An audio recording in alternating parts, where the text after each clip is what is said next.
Hi, and welcome to our next lesson on nouns. Today's lesson is lesson number 3, and its nouns can be used as a simple subject of a sentence.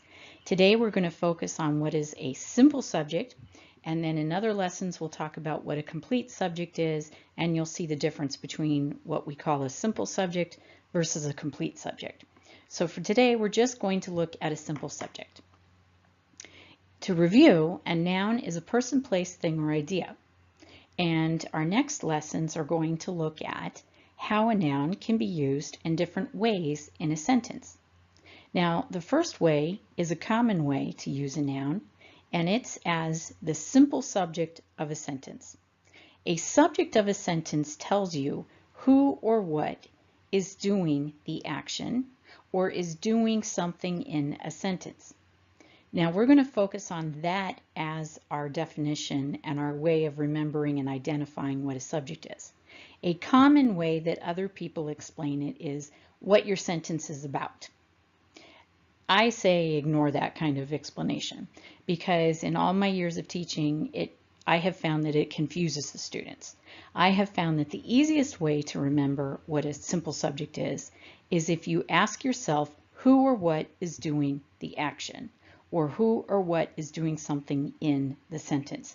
And when you get the answer to that question, you have found the subject. Now, why should we even care about what a subject of a sentence is? Well, first, we're going to be able to tell if a sentence is considered a complete sentence. That when we're doing our writing. And if we can put a period or a question mark or an exclamation point at the end and know that our sentence is finished, because every sentence has to have a subject.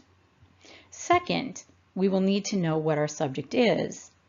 And when we've written our sentence and we check on whether parts of our sentence is written properly with subject-verb agreement and other things which we're going to learn about later, we'll need to know what the subject is in order to be able to see if we've written different parts of the sentence correctly and if they work together with other words properly. It's important to know when we make our sentence that it's written properly and if there's anything we need to change and what we need to change if it doesn't sound right to us. So if we know what a subject is, as well as some of these other parts of speech we're going to look at, then we're going to be able to fix our writing as well. Now, as I said, a complete sentence will always have a subject.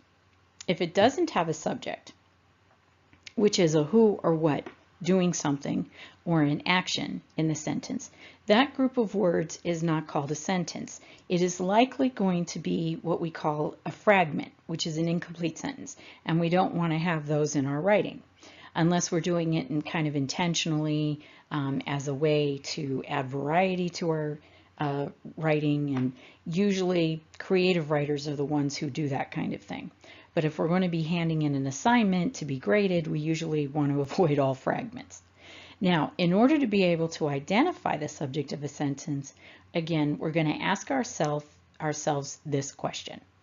Who or what is doing something or doing an action in this sentence? This will give you your answer as to the subject of your sentence. Very easy. We're going to keep it very simple. So let's do a little practice. So if we're looking at the duck swam across the water on the pond, we would ask ourselves who or what is doing the action or doing something in this sentence. And it's easy, pretty easy usually for us to figure out what's going on. So we're saying the duck swam across the water. So we would be saying, okay, well, what action is happening here?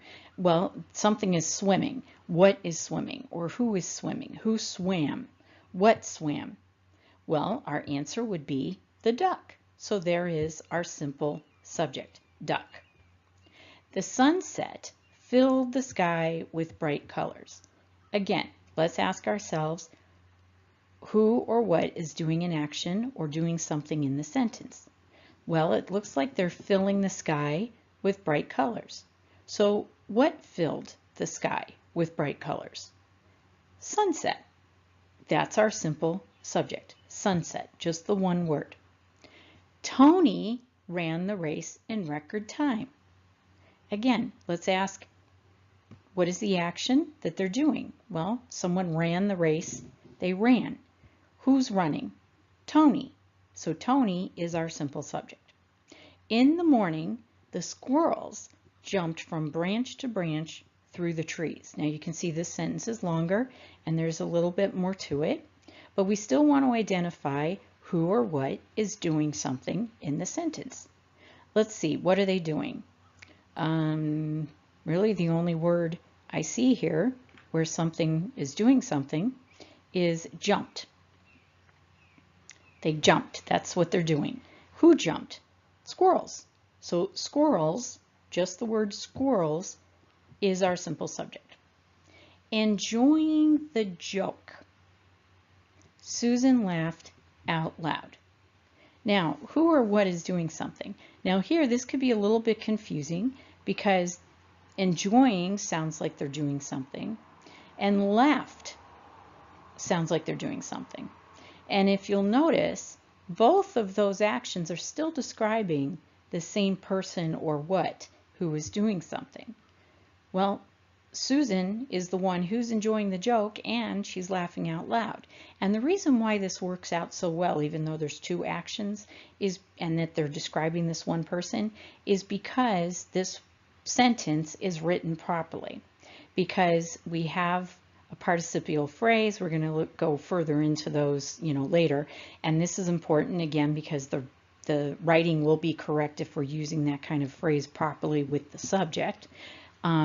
It's describing the subject. A lot of times we have these, like what we call dangling participles, where we have this participle out in the beginning of a sentence, but it's not describing the proper subject, so therefore it's dangling and we don't know who's enjoying the joke. But because this sentence is written properly, we have Susan, and because Susan is the subject, she's the one who's enjoying this joke, and she's the one laughing out loud. So it's important in writing, as I said, that we be able to identify the subject, because if this sentence wasn't written properly, then maybe it would show up that she wasn't the one that was enjoying the joke, but really she was. So as I said, it's important to understand what a subject is, because in another sentence this might have been written incorrectly. So Susan is our subject because she is the one who enjoyed the joke and laughed out loud. And we're going to get into more complex grammar to help with your students' writing, and that would be really more toward the early high school years that we would look at what we call a dangling participle. And it's a very common writing mistake, so that's why we're going to start from the basics here and being able to identify our subject. Shone on the water is the next sentence. Do we have a subject here? We have shone on the water. Okay, so the action is something is shining on the water. Do we get an answer when we ask ourselves what shone on the water? I would say no. We don't have the who or the what shown on the water, so we don't know. And we don't have a subject here. So do we have a complete sentence? And the answer would be no, we have a fragment. Now, if you use the other methodology, which is common, where you go by the idea that a subject is what the sentence is about, your student might go, well, water. Because oh, that must be our subject because that's what the sentence is about. No, that's why I highly recommend you ask the question, who or what shone on the water? Did the action, shone. So we don't have a subject here, and therefore we don't have a complete sentence. We have a fragment. What about danced to the music on the dance floor? Our action is danced. And are we told who or what did the dancing to the music on the dance floor? We don't. We don't have the subject. So therefore, again, we don't have a complete sentence. We have a fragment because we need to have some kind of subject. Now, some of you who are familiar with what's called a direct command or the you understood is your subject, we're going to get into that. But right now we're just dealing with the first step, which is identifying a stated simple subject in a sentence. So hang in there if you're thinking like, wait a minute, what about commands and you understood? We'll get into that. And if you don't have any idea of what I'm talking about, that's okay. You don't have to worry about that right now. So let's look at where you can get some extra practice. The practice that you can find is for those who are just learning what a simple subject is. We're going to be moving on to complete subjects and predicates or verbs in lesson soon, and we're going to review this as a part of the next steps. But for those who need practice just identifying a simple subject, which is that one word, who or what is doing the action, and even if you want to do just a review with your older students to make sure they really understand a subject, then I would recommend the practice sheet here, and you will find, and it has the answers, and you will find this link with the video. So again, if you have any questions or comments, please feel free to put them in the comment section underneath the video. And until next week, enjoy grammar.